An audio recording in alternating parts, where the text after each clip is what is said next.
안녕하세요. 마트에서 일하는 60대 여성입니다. 새벽에 어두컴컴한 마트 후문으로 들어서면 제일 먼저 맡는 냄새가 빵 냄새예요. 베이커리 코너 직원들이 2시간 먼저 나와서 오븐을 돌리거든요. 12회째 이 냄새를 맡고 있는데 아직도 이 냄새가 익숙해지지 않네요. 어떤 날은 그냥 아무렇지도 않다가 어떤 날은 이유도 없이 코끝이 시큰해져서 창고에 들어가 한참을 서 있다 나오기도 하고요. 17살에 빵 공장에서 너무 많은 일을 겪어서 그런가 봐요. 마트 일이라는 게 별거 아닌 것 같지만 이 일을 오래 하다 보면 손목이랑 무릎이 다 나가요. 손수레를 밀고 다니면서 유통기한 임박한 제품들을 앞으로 빼고 새 것을 뒤로 넣는데 사실 이 나이에 하기는 좀 힘에 부치기도 해요. 그래서 아침마다 파스 냄새를 풍기며 출근하죠. 제가 얼마 전에 이 일을 겪으며 알게 된 사실이 있어요. 사람은 마음으로 갚아야 할 빚이 있다는 거예요. 그리고 이 나이가 돼서야 제가 죽도록 미워한 사람이 사실은 저를 살리고 있었다는 걸 알았습니다. 그게 제가 이 사연을 쓰게 된 이유기도 해요. 여러분은 저처럼 늦지 마시라고요. 저는 6남매 중에 넷째 딸로 태어났어요. 딸이 넷이나 되니까 이름도 대충 지었다고 어머니가 웃으면서 말씀하시곤 했는데 저는 그게 농담인 줄 알았어요. 나중에 보니까 그 말이 농담이 아니더라고요. 중학교를 겨우 마치고 나니까 어머니가 그러셨어요. 네 오빠 등록금이 모자란다. 그 말 한마디에 제 고등학교는 사라졌어요. 원망도 안 했어요. 그땐 다들 그랬거든요. 17살에 저는 제과 공장에 들어갔어요. 기숙사라고 해봤자 2층 침대 6개를 밀어넣은 방이었고 새벽 3시에 일어나서 반죽실로 들어가면 이미 오븐이 돌아가고 있었어요. 제일 무서운 건 철판이었어요. 오븐에서 갓 꺼낸 철판을 옮기는데 장갑이라고 준 게 다 해져서 손가락 끝이 다 나와 있어요. 하루에도 몇 번씩 되었어요. 처음에는 비명을 지르다가 나중엔 소리도 안 나요. 그냥 손에 물집이 잡히면 친한 언니가 바늘로 터뜨려주고 붕대를 감아줬어요. 그러다 하루는 배가 너무 고파서 폐기하려고 쌓아둔 단팥빵을 하나 집어먹었어요.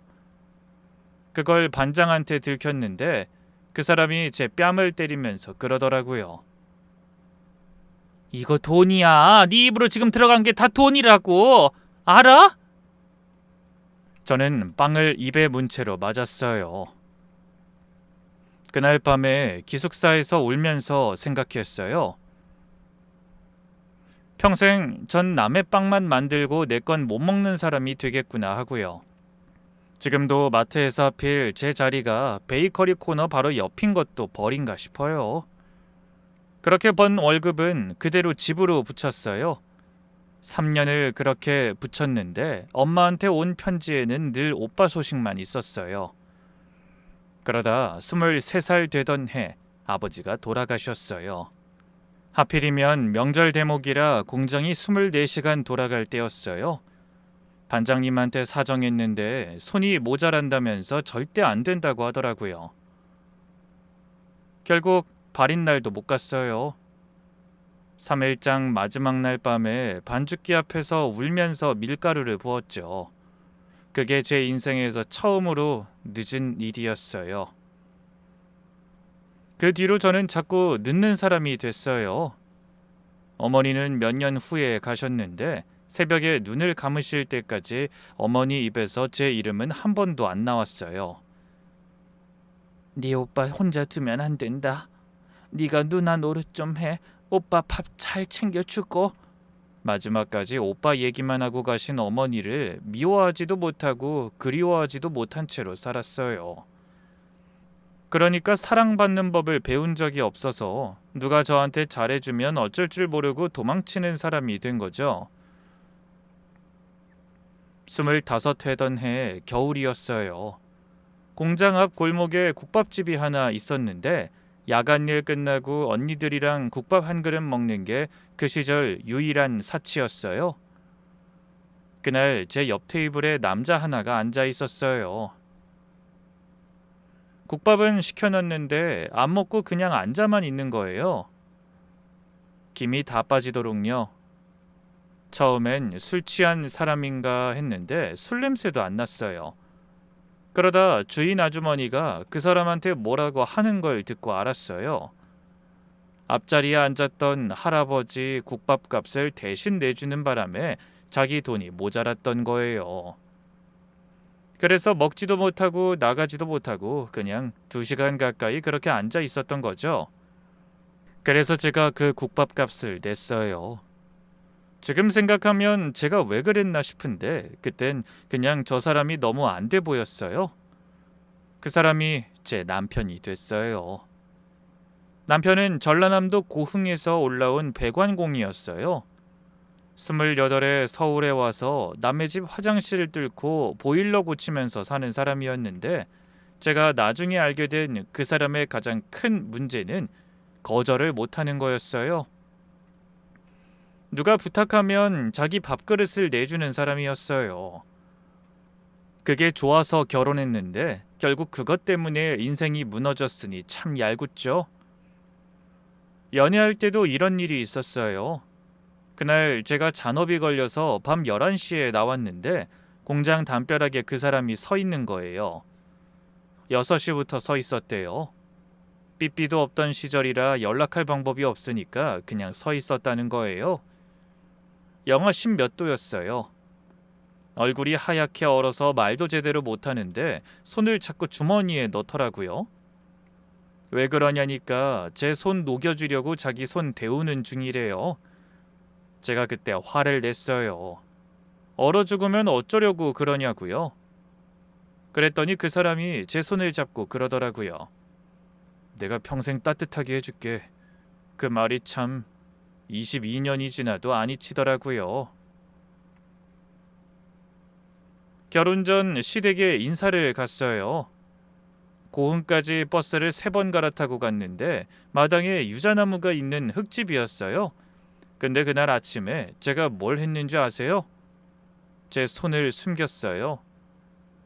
그때 제 손은 오븐 철판에 대인 자국이 손등에 수도 없이 있었고 손가락 마디는 굵어질 대로 굵어져 있었고 손톱은 반죽 만지느라 다 뭉개져 있었어요. 시어머니 되실 분이 손을 보면 저를 어떻게 생각하실까 싶었죠. 공장 다니는 애구나. 배운 것도 없고 가진 것도 없겠구나. 그러실 것 같았어요. 그래서 저는 전날 밤에 기숙사 언니한테 파운데이션을 빌려 발랐어요. 얼굴에 바르는 걸 흉터 하나하나에 두드려 발라서 색을 덮고 그 위에 분까지 발라서 톡톡 두드렸어요. 손톱에는 연한색 매니큐어까지 칠하고요. 태어나서 처음 발라보는 거였어요. 그날 저녁 시어머니가 술상을 내오셨는데 저는 상 밑으로 손을 내려놓고 있었어요.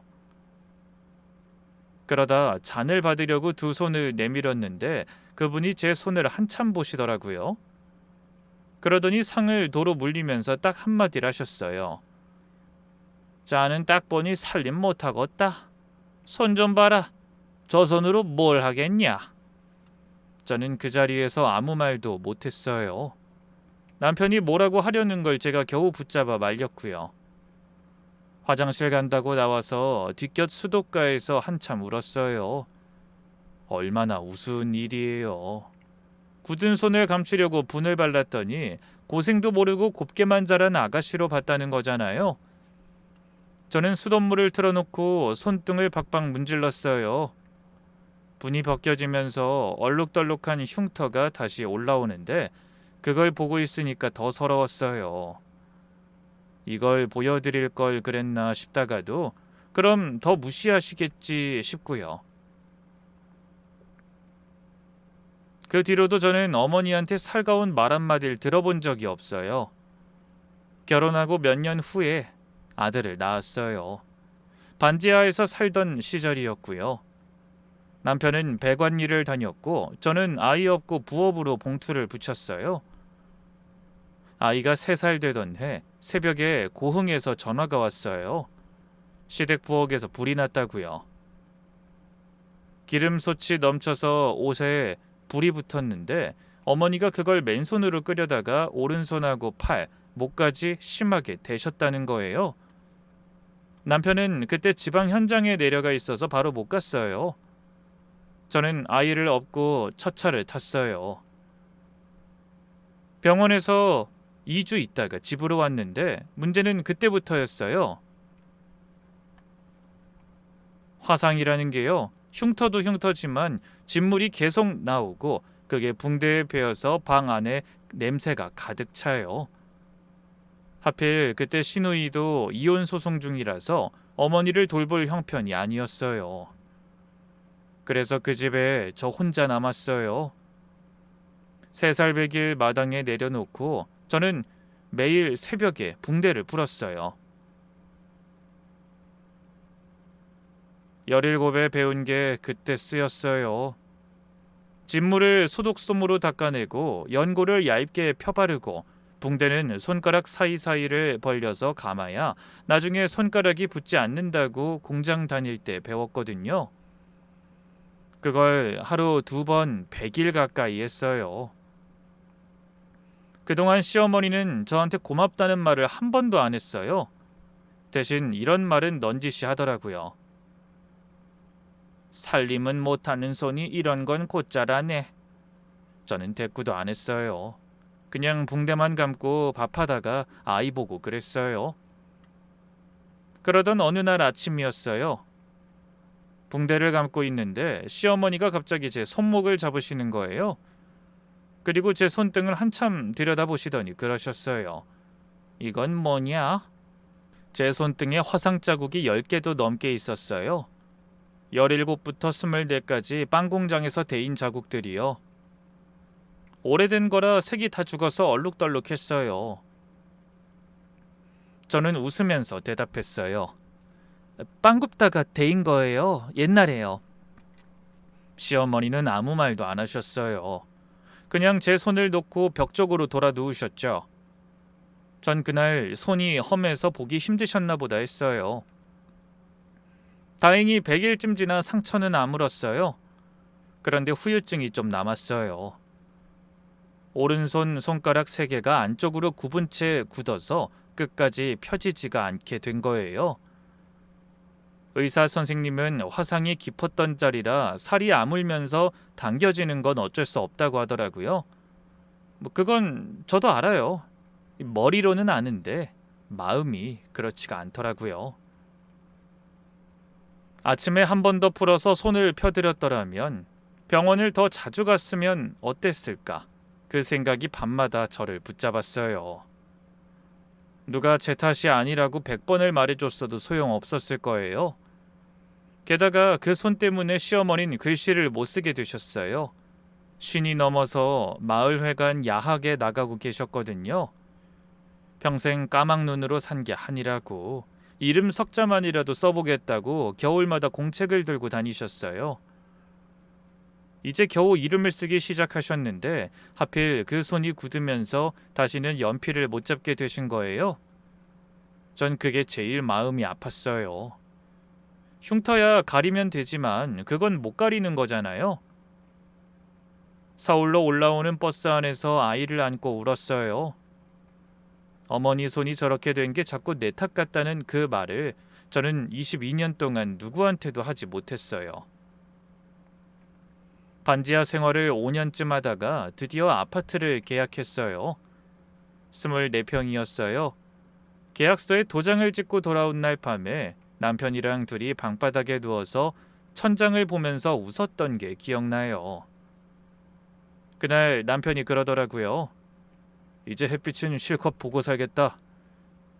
이사하고 얼마 뒤 남편 친구 태식 씨가 찾아왔어요.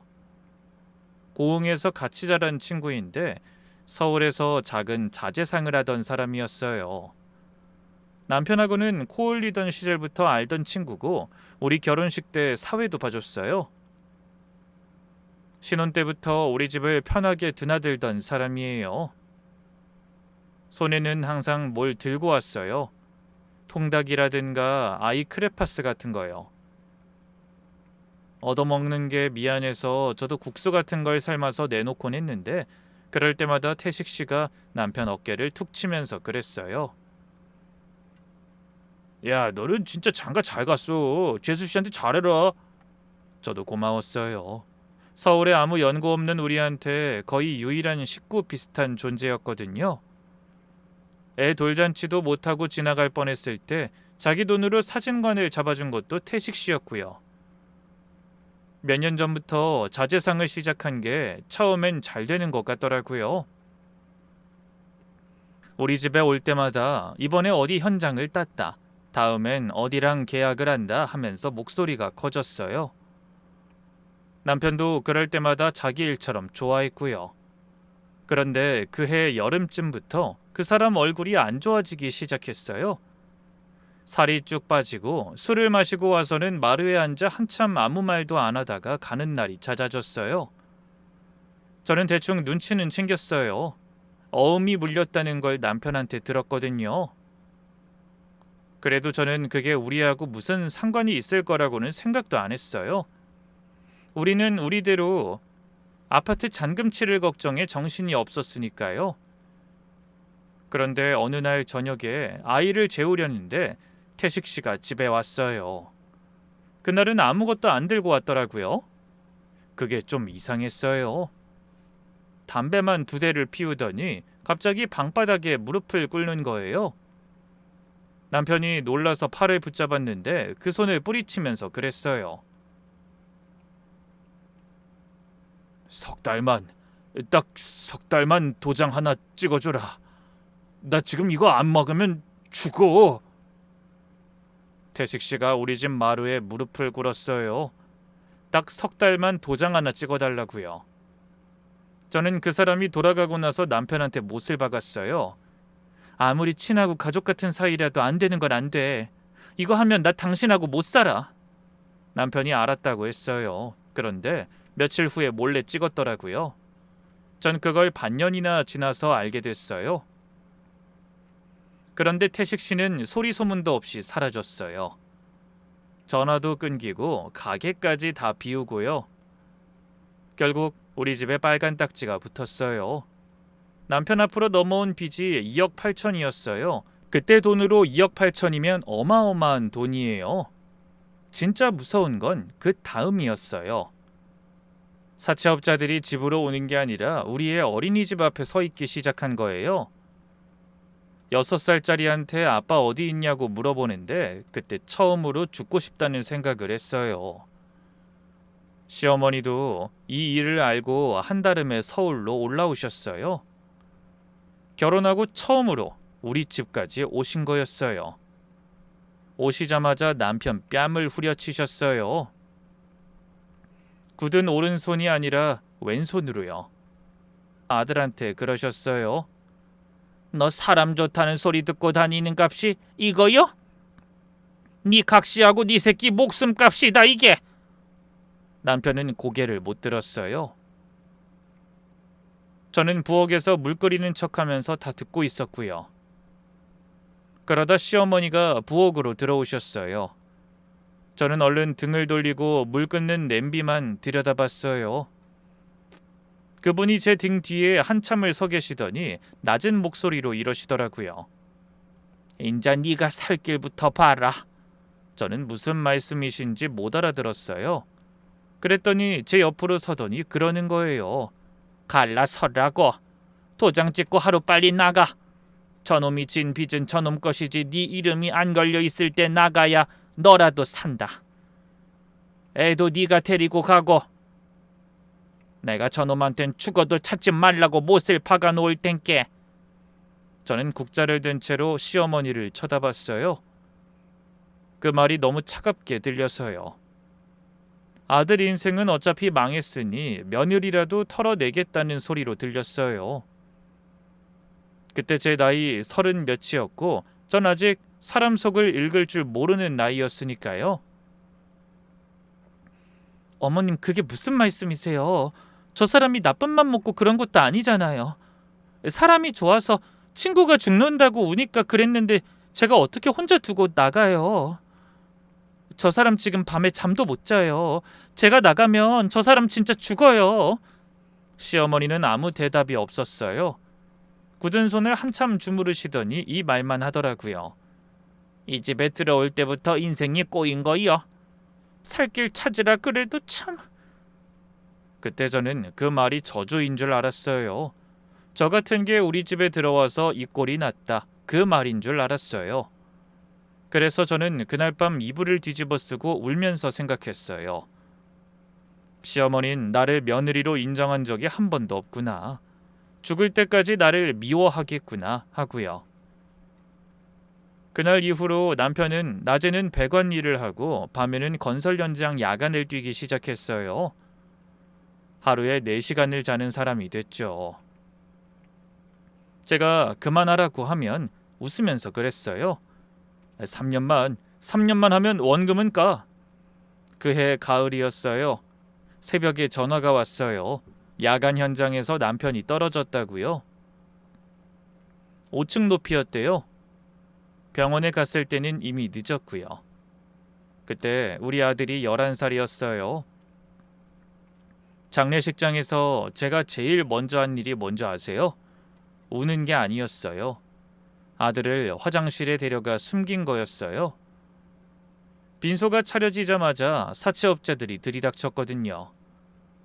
상복 입은 여자 앞에서 계산기를 두드리는 사람들이었어요. 산재보험이 나온다더라. 사망보험도 있다더라. 그 소문을 다 어디서 들었는지 하루 만에 퍼져 있더라고요. 문중 어른들까지 오셔서 한마디씩 하셨어요. 종중 땅에 묻으려면 얼마가 든다. 저 앞으로 나올 돈이 있으면 시댁에서 관리해야 한다. 그런 말들요. 시어머니는 사흘 동안 거의 말씀이 없으셨어요. 상조 자리에 앉아서 굳은 오른손을 왼손으로 계속 주무르기만 하셨죠. 그리고 발인 다음 날이었어요. 사무제 지내러 고흥집에 내려갔는데 마당에서 시어머니가 나오더니 갑자기 제 머리채를 잡으셨어요. 온 동네 사람이 다 보는 앞에서요. 네가 내 아들을 잡아먹었어. 멀쩡한 놈을 판밀시켜서 죽였잖아. 네가 죽인 거요. 어머니, 저한테 왜 이러세요? 나가. 여기가 어디라고? 다신 이 문턱 넘지 마라. 우리 집 사람 아니여 너는. 저는 마당에 넘어졌어요. 사람들이 다 보고 있었어요. 이장님도 옆집 아주머니까지도요. 그런데 아무도 안 말렸어요. 아들이 달려와서 할머니 팔에 매달렸는데 어머니는 아이까지 밀어내셨어요. 저는 아이 손을 잡고 그 마당을 나왔어요. 골목을 돌아 나오는데 등 뒤에서 아무 소리도 안 났어요. 저는 그게 더 무서웠어요. 서울로 올라오는 버스 안에서 아들이 제 팔을 붙잡고 묻더라고요. 엄마, 우리 할머니 이제 안 봐? 전 이제 안 본다고 했어요. 그리고 정말 안 봤어요. 그 뒤에 남편 앞으로 나온 돈은 대부분 빚 갚는 데 들어갔고 남은 걸로 경기도 변두리에 방을 얻었어요. 사채업자들 눈을 피하려고 전화번호를 바꾸고 주소를 옮기고 아는 사람들과도 연락을 다 끊었어요. 그게 도망이었다는 걸 전 알아요. 그 뒤로 저는 남의 집 식당 주방을 전전했고 국밥집에서 10년을 일하다가 손목이 나가서 그만뒀고 53세 마트에 들어갔어요. 아들은 대학도 못 갔어요. 고등학교 졸업하고 바로 일을 나갔거든요. 그게 늘 미안했어요. 너무 어릴 때부터 짐을 지운 것 같았어요. 사람들이 저한테 그래요. 시어머니를 원망 안 하냐고요. 그럼 저는 늘 이렇게 대답했어요. 원망도 정이 있어야 하는 거라고요. 세월이 흐를수록 저한테 그분은 원망의 대상도 아니고 그냥 없는 사람이었어요. 그런데 참 이상한 게요. 전 지금도 유자 냄새는 맡기가 싫어요. 마트 청과 코너에서 겨울에 유자가 들어오면 그 근처도 가기가 싫어요. 냄새만 맡아도 시댁 마당에 넘어져 있는 42살짜리 여자가 눈앞에 보이거든요. 세월이 많이 흘러 아들은 몇 년 전에 결혼을 했어요. 손녀도 하나 있는데 5살이었어요. 그 아이가 작년 봄에 자꾸 코피가 나고 멍이 들었어요. 어린이집에서 넘어진 줄 알았대요. 그러다 큰 병원에 갔더니 병명이 나왔는데요. 골수에서 피를 못 만드는 병이었어요. 이식을 받아야 한다고 했어요. 다행히 기증자는 찾았는데 문제는 돈이었어요. 보험이 안 되는 부분에다가 검사비에다가 무엇보다 아이 엄마가 병원에 붙어 있어야 하니까 일을 못해요. 결국 며느리는 무급휴직에 들어갔고요. 아들은 신용회복 중이라 대출이 안 나왔어요. 3천만 원이 필요했어요. 저한테는 그게 우주에서 제일 큰 돈이었어요. 마트 월급으로는 몇 년을 안 쓰고 모아야 하는 돈이었으니까요. 그 전날 밤에 제가 딱 한 번 흔들렸어요. 고흥에 전화를 걸어볼까? 손녀 목숨이 걸렸는데 자존심이 뭐 중요하나 싶더라고요. 그런데 수화기를 들고 번호를 반쯤 누르다가 내려놨어요. 그 마당이 떠올랐거든요. 머리채를 잡히던 그날이요. 또 무슨 소리를 들을지, 또 무슨 일을 당할지 무서웠어요. 그리고 솔직히 말하면 그때 저는 시어머니가 살아계신지 돌아가셨는지도 몰랐어요. 알아볼 용기조차 없었던 거예요. 다음 날 오전에 은행에 갔어요. 신용대출을 신청했는데 창구 직원이 한참 화면을 보더니 미안한 얼굴로 그러더라고요. 고객님 죄송한데 이번엔 어려울 것 같아요. 예상은 했어요. 65에 계약직인데 뭘 바라겠어요. 저는 괜찮다고 하고 가방을 챙겨서 일어섰어요. 그런데 그 직원이 저를 부르는 거예요. 화면을 보면서요. 새로 고침을 한번 하고 다시 한번 하더라고요. 그러더니 목소리가 좀 떨리면서 이러더라고요. 고객님 잠시만요. 예금 담보로 하시면 될 것 같은데요. 근데 계좌 잔액이... 저는 무슨 말인지 못 알아들었어요. 예금 담보가 뭔지도 잘 몰랐고요. 제가 무슨 예금이 있다고요? 그랬더니 직원이 조심스럽게 모니터를 제 쪽으로 돌려줬어요. 화면에 숫자들이 떠 있었어요. 저는 처음엔 그게 몇 자리인지도 못 셌어요. 손가락으로 하나씩 짚어가면서 세봤더니 9억 8,470만 원이었어요. 제 명의 계좌예요. 제가 오래전에 만들었다가 회사가 주거래 은행을 바꾸는 바람에 안 쓰게 된 통장이었어요. 종이 통장도 잃어버렸고 앱도 안 깔아서 있는 줄도 모르고 있던 계좌요. 그리고 그 직원이 마지막으로 한마디를 더 했어요. 그 말에 제 다리에 힘이 풀렸어요. 근데 이 계좌 8년 동안 출금이 한 건도 없어요. 입금만 있고요. 저는 의자에서 미끄러졌어요. 정신을 차려보니 바닥에 앉아 있었고 직원 2명이 저를 부축하고 있었어요. 그날 저는 거래 내역서부터 뽑아달라고 했어요. 종이가 한참을 나오더라고요. 집에 와서 식탁에 펼쳐놓고 보는데 손이 덜덜 떨렸어요. 8년 동안 입금 내역이 120번이었어요. 출금은 없고요. 그런데 진짜 이상한 건 입금자 이름이었어요. 항상 다른 이름으로 세어보니 37개가 넘더라고요. 또 돈도 어떤 달은 10만 원, 어떤 달은 5만 원, 10만 원 넘는 건 손에 꼽을 정도였어요. 그런데 중간중간 자릿수가 확 달라지는 게 몇 건 섞여 있었어요. 억 단위로요. 그게 더 무서웠어요. 텔레비전에서 봤거든요. 대포통장이니 자금 세탁이니 하는 것들요. 제 이름이 어디에 팔린 건가? 내가 나도 모르는 사이에 무슨 범죄에 엮인 건가 싶더라고요. 그날 밤에 별별 생각이 다 들어서 한숨도 못 잤어요. 새벽에 내역서를 다시 봤는데 몇몇 건에는 입금자 이름 뒤에 숫자가 길게 붙어 있더라고요. 나중에 알았는데 입금할 때 적요란에 자기 전화번호까지 같이 적어 넣은 사람들이 있었던 거예요. 저는 그 번호로 전화를 걸기 시작했어요. 아침 8시부터요. 첫 번째 통화는 3초 만에 끊겼어요. 두 번째는 결번이었고요. 세 번째 사람은 제 말을 다 듣더니 화를 내더라고요. 보이스피싱요? 나 그런 거 안 해요. 끊어요. 네 번째, 다섯 번째, 여섯 번째 다들 모른다고 하거나 경계를 했어요. 저는 점점 더 무서워졌어요. 그런데 일곱 번째 통화에서 뭔가가 달라졌어요. 나이 지긋한 남자분이었는데 억센 전라도 사투리를 쓰더라고요. 제가 계좌 얘기를 꺼내니까 아 하는 소리를 내더라고요.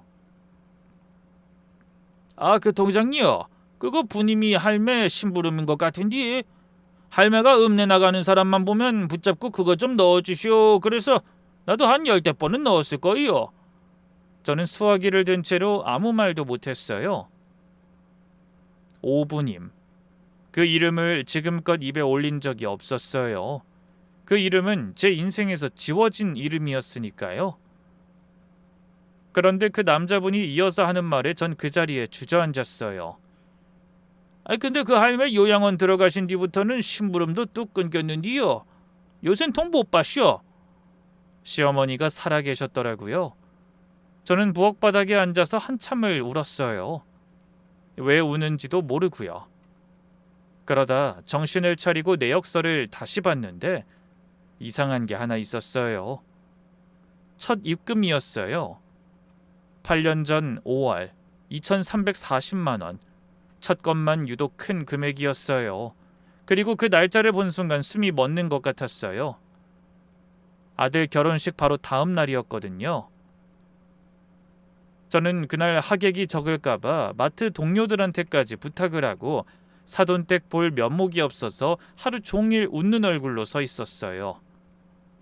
시댁 쪽은 알리지도 않았거든요. 그런데 다음 날 아침에 시골 노인이 2,300만 원을 어디서 구해서 제 통장에 넣었다는 거예요. 대체 그 돈이 어디서 났는지, 그리고 제 계좌번호를 도대체 어떻게 알았는지 그때부터 뭔가 알아내야겠다는 생각이 들었어요. 솔직히 말하면 전 그때 그 돈이 어디서 왔는지보다 손녀 수술이 먼저였어요. 사연은 좀 더 나중에 알아도 되잖아요. 근데 손녀는 지금이 아니면 안 되고요. 그래서 며칠 후 오전에 저는 은행에 갔어요. 일단 3천만 원을 찾으려고 창고에 앉아서 신분증을 내밀고 금액을 적는데 손이 떨려서 숫자가 삐뚤빼뚤하더라고요.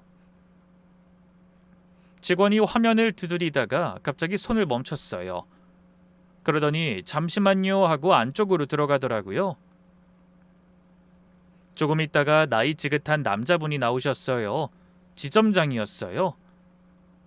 고객님, 오늘은 출금이 좀 어렵겠습니다. 저희 시스템에서 이상 거래로 잡혔어요. 8년 동안 한 번도 안 움직인 계좌에서 갑자기 3천만 원을 현금으로 찾으시겠다고 하니까요. 실례지만 혹시 누가 시켜서 오신 건 아니시죠? 전 그 말을 처음엔 못 알아들었어요. 누가 시키다뇨? 그런데 지점장이 자리를 옮기자고 하더니 저를 상담실로 데려갔어요. 거기서 3시간을 앉아 있었어요. 물어보는 게 다 똑같았어요. 어디서 전화 받으셨어요? 검찰이라고 하던가요? 아드님이 사고 났다고 하던가요? 지금 통화 중인 사람 있으세요? 저는 아니라고, 그런 거 아니라고 계속 말했어요. 그런데 아무리 설명해도 안 통하더라고요. 왜냐면요, 제 설명 자체가 더 이상했거든요. 이 돈 제 돈 아니에요. 아니, 그게요, 제 통장이긴 한데 제가 넣은 건 아니에요. 안 그래도 누가 넣었는지 이제 막 알아보는 중이에요. 이 말을 들은 사람 표정이 어땠는지 아세요? 저를 딱하게 보는 눈이었어요. 저 여자가 지금 완전히 넘어갔구나 하는 눈이요. 결국 경찰에 신고가 접수됐어요. 지연 인출이 걸려서 며칠은 아예 손을 못 대게 됐고요. 은행에서 나오는데 다리가 후들거렸어요. 그날 저녁에 아들한테 전화가 왔어요. 은행에서 가족 확인차 연락이 갔던 모양이에요. 아들이 처음 하는 말이 이거였어요. 엄마, 무슨 돈이야? 나한테 솔직히 말해. 엄마 어디 이상한 데 엮인 거 아니지? 전 그날 아들한테 처음으로 소리를 질렀어요. 손녀 수술비를 구하러 다니는 늙은 엄마한테 그게 할 소리냐고요? 전화를 끊고 나서 한참을 울었어요. 며느리한테서도 문자가 왔어요. 저희는 어머님 믿어요 라고 써놨는데 그 밑에 이런 말이 붙어 있었어요. 그래도 출처는 알고 쓰는 게 맞지 않냐고요. 그 와중에 은행에서는 자금 출처를 소명하라고 서류를 요구했어요. 저는 종이 뭉치를 들고 매일 은행에 갔어요. 100건이 넘는 건을 하나하나 확인하는 작업이었어요. 이건 누가 넣은 거냐, 이건 무슨 돈이냐 하고요. 저는 모른다는 말밖에 할 수가 없었어요. 그러다 담당자가 큰 금액 3건을 따로 표시하면서 이러더라고요. 고객님, 이 3건은 개인이 보낸 게 아니에요. 이건 법무사 사무소를 거쳐서 들어왔네요. 부동산 쪽 같은데요. 저는 그 말이 더 무서웠어요. 몇만 원짜리 잔돈이 계속 들어온 것도 이상한데 그 사이에 억 단위가 3번이나 섞여 있는 거예요. 시골 노인이 무슨 수로 억을 만들어요. 그때 저는 정말 이상한 일에 엮인 줄로만 알았어요. 그리고 한 가지 또 이상한 게 있었어요. 그리고 다른 건 다 개인인데 이 건은 입금한 데가 회사네요. 보험회사요. 근데 저희는 여기까지밖에 못 봐요. 직접 물어보셔야 해요. 가서 증빙 서류를 떼오셔야 소명이 됩니다. 저는 그 이름을 종이 귀퉁이에 받아 적었어요. 보험이라는 말이 걸렸어요. 우리 집에 보험이라고 할 만한 게 있었나 싶었거든요. 남편 죽고 나온 산재하고 사망보험금 말고는요. 그 다음날 아침에 그 회사 지점을 찾아갔어요. 시내에 있는 건물 5층이었어요. 번호표를 뽑고 앉아있는데 손바닥에 땀이 나더라고요. 창고에 앉아서 통장 내역을 보여주면서 이 돈이 뭔지 알고 싶다고 했어요. 담당자가 제 주민번호를 넣고 조회를 하더니 그러더라고요. 고객님, 이거 오래된 계약이라 전산에 안 뜨네요. 잠시만 기다려 주시겠어요? 저는 기다린다고 했어요. 오후까지 그 소파에 앉아 있었어요. 점심도 안 먹고요. 3시가 넘어서 담당자가 서류 몇 장을 뽑아서 나왔어요. 그걸 제 앞에 내려놓으면서 이러더라고요. 20년 만기 저축성 보험이고요. 만기돼서 자동으로 고객님 계좌로 나간 돈이에요. 근데 이거 고객님이 드신 게 아니네요. 수익자만 고객님이시고요. 저는 그 이름을 봤어요. 남편 이름이었어요. 그리고 그 옆에 계약일이 적혀 있었어요. 저는 그 날짜를 몇 번이나 다시 봤어요. 눈을 비비고 또 봤어요. 남편이 죽기 사흘 전이었어요. 저는 그 자리에서 아무 말도 못했어요. 담당자가 뭐라고 설명을 하는데 귀에 하나도 안 들어왔어요. 머릿속에 너무 많은 생각이 들어와서 안 나가는 거예요. 남편이 자기가 죽은 걸 알았던 걸까? 어쩌면 사고가 아니었던 걸까? 빚에 몰려서 일부러 그런 거였을까? 저는 지금껏 그 사람을 착하고 미련한 사람으로 기억해왔어요. 그 기억 하나로 버텼어요. 근데 그게 통째로 흔들리는데 숨이 안 쉬어졌어요. 제가 그러고 앉아있으니까 담당자가 물을 한 잔 떠다 주더라고요. 그리고 서류를 한 장 더 넘기면서 이러는 거예요. 고객님, 근데 남편분 돌아가시고 몇 달 뒤에 계약자 변경이 됐어요. 변경 후 계약자가 오 씨로 되어 있는데요. 오부님 씨? 근데 수익자는 안 바꾸셨네요. 저는 그 서류를 받아들었어요. 그리고 서명란에서 눈이 멈췄어요. 거기 붉은 지장 하나가 찍혀 있었어요. 손가락 지문이 그대로 찍혀 있는데 유난히 폭이 좁고 끝이 뭉툭했어요. 그 손으로 인주를 찍으려면 왼손으로 오른손을 붙잡고 억지로 펴서 눌러야 했을 거예요. 매일 아침 붕대를 풀고 진물을 닦고 다시 감았던 그 손이 떠올랐어요. 저는 창고에 앉아 소리내서 울었어요. 뒤에 기다리는 사람들이 다 쳐다보는데도 눈물이 안 멈추더라고요. 담당자가 휴지를 뽑아주더니 제가 좀 진정되고 나서 조심스럽게 한마디를 더 했어요. 저기 하나만 더 말씀드릴게요. 납입 방식이 좀 특이해서요. 이게 자동이체가 아니라 지로용지로 받으셨네요. 20년을 매달 창고에 직접 오셔서 현금으로 내신 거예요. 저는 대답을 못했어요. 며칠 후 저는 고흥으로 내려갔어요. 결혼 전에 인사드리러 갔을 때랑 똑같은 길이었어요. 요양원은 읍내에서 좀 떨어진 언덕에 있었어요. 저는 주차장 앞 벤치에 2시간을 앉아 있었어요.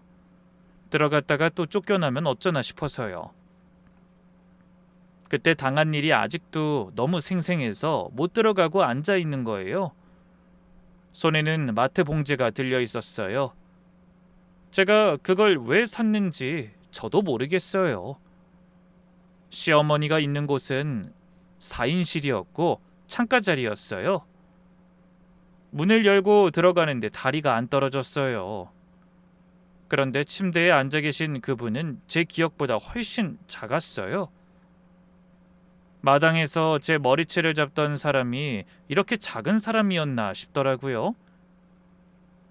팔은 뼈만 있었고 목에는 30년 된 화상 흉터가 그대로 있었어요. 절 보시더니 눈을 몇 번 깜빡이셨어요. 그런데 놀라지를 않으시는 거예요. 그냥 담담하게 오래 기다린 사람처럼 이러셨어요. 왔냐? 전 그 자리에 서서 다리가 떨렸어요. 한참 있다가 제가 겨우 입을 뗐어요. 어머님, 그 통장 뭐예요? 그거 다 어머님이 넣으신 거예요? 그 돈이 다 어디서 나서요? 그랬더니 고개를 창밖으로 돌리시더라고요. 그리고 딱 잘라 이러셨어요. 돈 얘긴 마라. 그리고 그거 내 돈 아니다, 네 거지. 저는 답답해서 목소리가 높아졌어요. 지금까지 연락 한 번 안 하신 분이 왜 그러셨냐고. 왜 그날 마당에서 그러셨냐고. 왜 제 아들이 할머니 소리를 못하고 크도록 만드셨냐고요. 그런데 시어머니는 끝까지 대답을 안 하셨어요. 대신 굳은 오른손을 이불 밖으로 꺼내더니 제 손목을 붙잡으시는 거예요.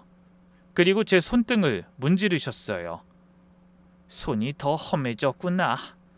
전 그 말에 참았던 게 다 터졌어요. 손이 험해졌다는 한마디에 바로 무너지더라고요. 저한테 그렇게 모질게 하시더니 돈은 왜 주신 건데요? 어머니는 아무 말씀도 안 하셨어요. 그래서 저는 더 퍼부었어요. 늙은 사람한테 그러면 안 되는 줄 알면서도 감정이 한번 터지니까 말이 안 멈췄어요. 저 그 돈 몰랐어요. 손녀 수술비 3천만 원이 없어서 대출받으러 갔다가 안 거예요.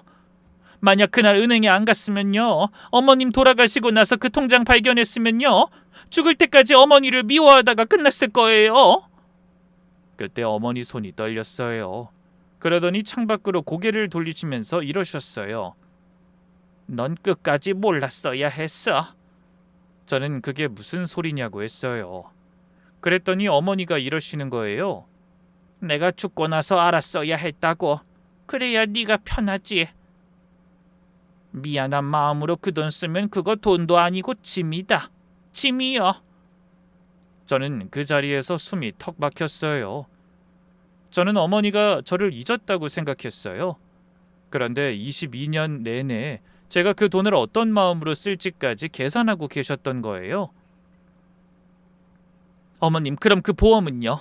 그것도 어머님이 시키신 거예요? 그이가 혹시... 저는 말을 끝맺지도 못했어요. 그 말을 입 밖에 내면 정말 그렇게 될 것 같아서요. 그런데 어머니가 제 말을 딱 자르시더라고요. 처음으로 목소리에 힘이 들어갔어요. 허튼 소리 마라. 그런 놈은 아니다. 마누라 두고 그렇게 갈 놈이면 내가 낳지도 않았어. 그러시더니 한참 만에 이러셨어요. 그거 다 내가 시킨 거다. 혹시 잘못되면 네 각시는 맨몸이라고. 빚쟁이 못 건드는 걸로 하나 해놔라. 그러고 나한테 붙이라 해라. 그 말하고 사흘 있다 그놈이 갔어. 사흘. 전 그날 그 방에서 얼마나 울었는지 몰라요. 간호사가 2번이나 들여다볼 정도였어요. 그런데 어머니는 끝까지 통장 얘기는 안 하셨어요. 대신 젖은 눈으로 절 보며 그랬어요. 때 되면 말아마. 늦었다. 이제 가라. 애기 병원비나 챙겨. 전 그 방을 나와서 한참 움직이질 못했어요. 요양원 유리문을 밀고 나오는데 어디선가 유자 냄새가 났어요. 마당 옆에 나무가 몇 그루 있었거든요. 여태 못 견디던 그 냄새를 그날은 처음으로 견딜 수 있었어요. 나오는 길에 복도에서 간병인 아주머니를 만났어요. 제가 며느리라고 하니까 반가워하시더라고요. 그러다 제가 조심스럽게 물어봤어요. 어머니가 여기 계신 지는 얼마나 됐고 비용은 누가 대고 있냐고요. 따님이 3년째 내고 계세요. 한 달에 한 번은 꼭 정산하러 오시고요. 저는 어색하게 웃었어요. 그랬더니 아주머니가 뭔가 생각난 듯 이런 말씀을 하시더라고요. 할머니가 언젠가 지나가는 말로 그러시긴 했어요. 여기 들어오면서 집이고 논이고 다 정리했다고요. 밭에 도로가 나서 뭐가 좀 나왔다는 소리도 하셨고요. 그래서 제가 그럼 그 돈은 어디 두셨냐니까 그때부터는 입을 딱 닫으시더라고요. 따님도 모르는 눈치던데. 저는 그 자리에 서서 한참을 있었어요. 그 억단위 세건이 맞춰지더라고요. 평생 사시던 흙집하고 유자밭하고 논이요. 그걸 다 팔아서 저한테 붙이고 정작 당신은 4인실 요양원으로 들어오신 거예요. 그런데요. 복도 모퉁이 자판기 앞에 누가 서서 절 보고 있었어요. 종이컵을 든 채로 굳어있는 여자였어요. 좀 더 가까이 가서 봤더니 몇 년 만에 본 시누이였어요. 표정을 보니 방금 그 방에서 오간 이야기를 처음부터 끝까지 다 듣고 있었던 것 같더라고요. 이쯤에서 시누이 얘기를 좀 하자면요. 시누이도 인생이 참 고단한 사람이에요. 젊어서 이혼을 했고 아들 하나를 혼자 키웠어요. 식당 주방에서 30년을 일했죠. 그리고 주에 2번씩 면회를 왔고 어머니를 챙기고 있는 거예요. 시누이가 자판기 앞에서 저한테 처음으로 한 말이 이거였어요.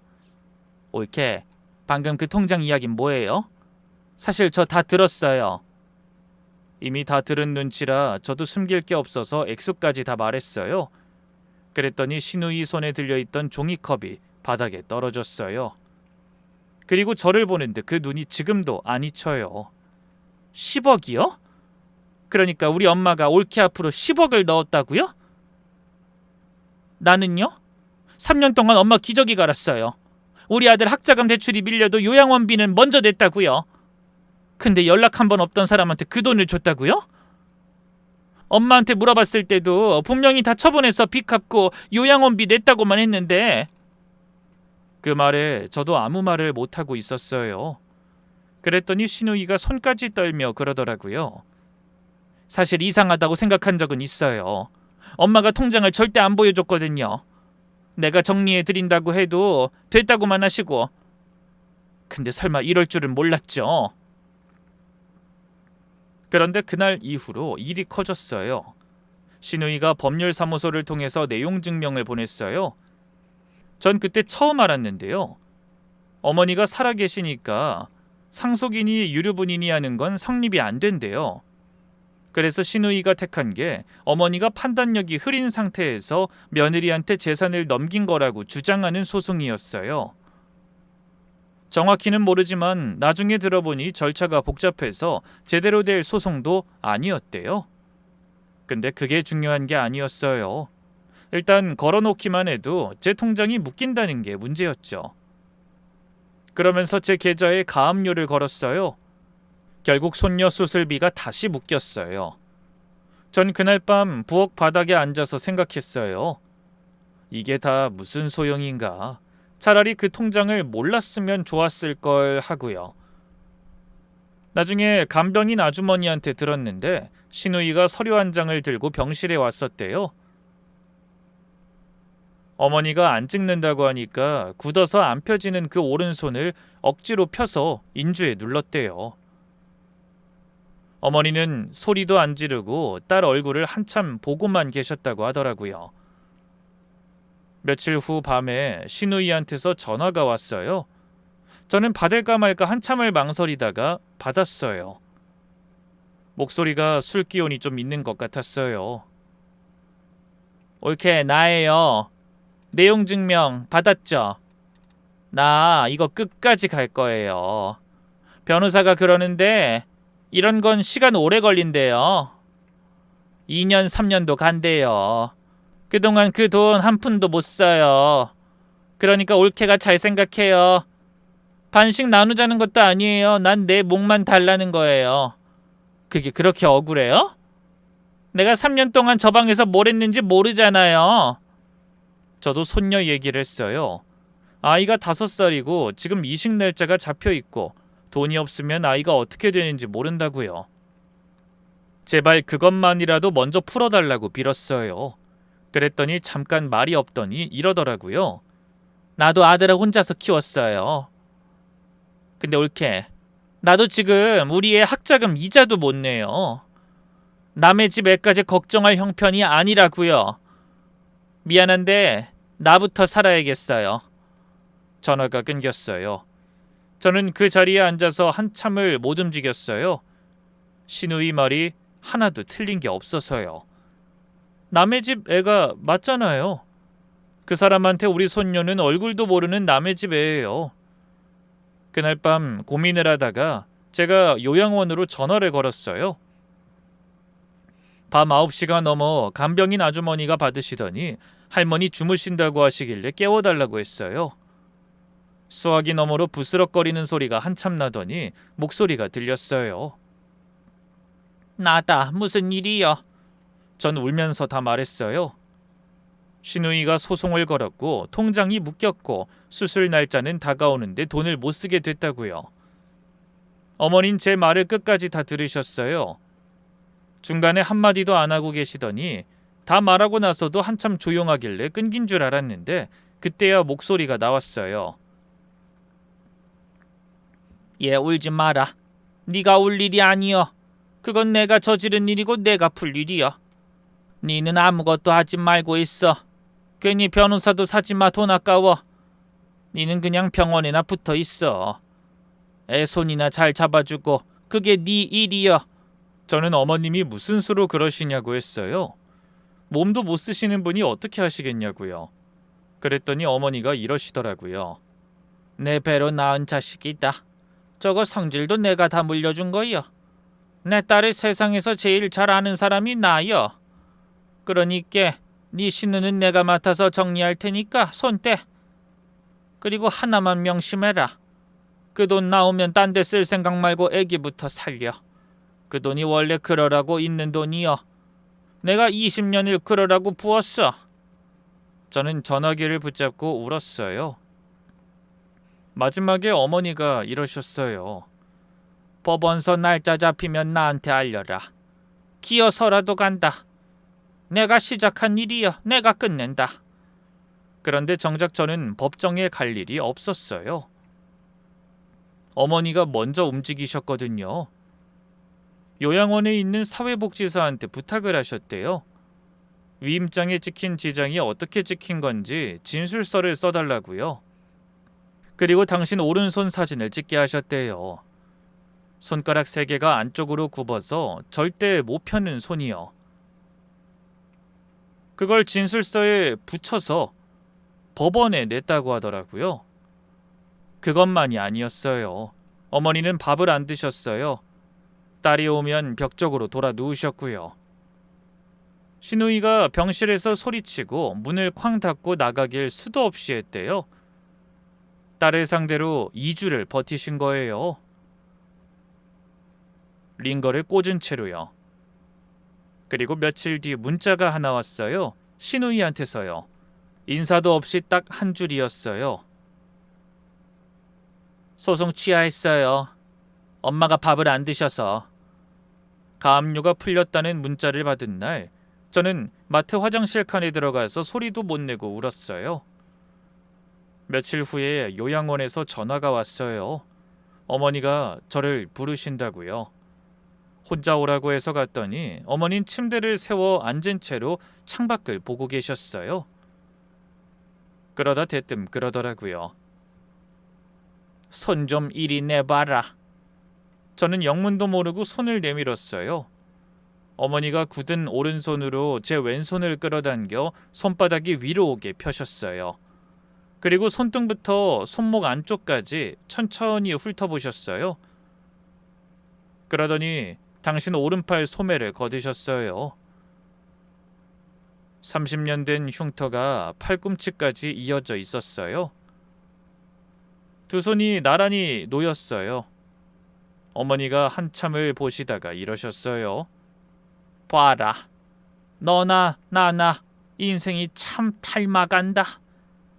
둘 다 잘 살아보려다가 이렇게 된 거 아니냐.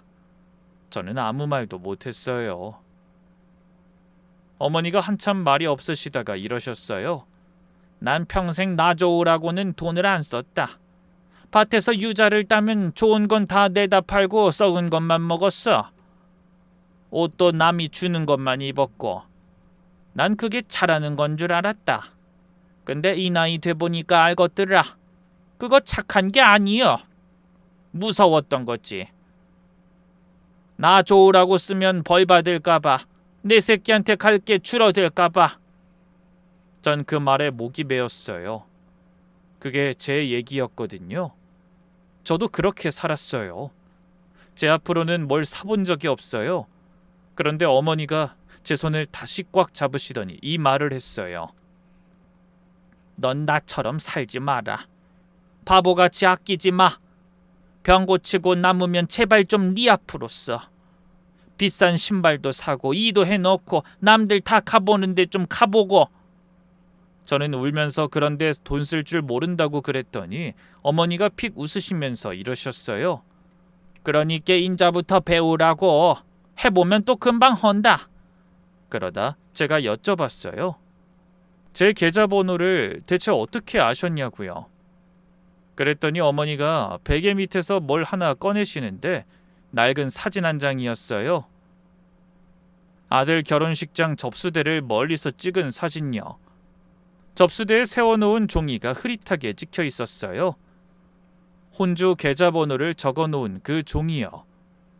그날 나도 갔었다. 식장 뒤에 서서 봤어. 근데 내가 무슨 낯짝으로 거기까지 들어가냐? 저는 그 사진을 붙잡고 한참을 있었어요. 그날 시댁 쪽에서 아무도 안 왔다고 생각했어요. 사돈댁 볼 면목이 없어서 종일 어색하게만 서 있었는데 그 뒤에 어머니가 계셨던 거예요. 그럼 그날 넣은 그 돈은 어디서 나신 거냐고 여쭤봤어요. 2천이 넘는 큰 돈을요. 장롱에 있었지. 밭에서 나온 거 한 푼도 안 쓰고 15년을 모았어. 니들 결혼할 때 내가 못 해준 거, 손주 학교 들어갈 때 못 해준 거 그날 한꺼번에 붙인 거요. 저는 그 말을 듣고 한참을 아무 말도 못했어요. 그리고 그날 어머니가 드디어 그 얘기를 꺼냈어요. 22년 전 그 마당 얘기요. 그날 집 밖에 사채업자 둘이 서 있었대요. 아들 장례에도 따라와 있던 사람들요. 며느리가 계속 시댁하고 오간다는 걸 알면 그 빚이 계속 저를 따라다닐 거라고 생각하셨대요. 그래서 온 동네가 보는 앞에서 저를 내쫓아야 했대요. 전혀는 우리 집 사람이 아니다. 그걸 증인 앞에 새겨놔야 했다고요.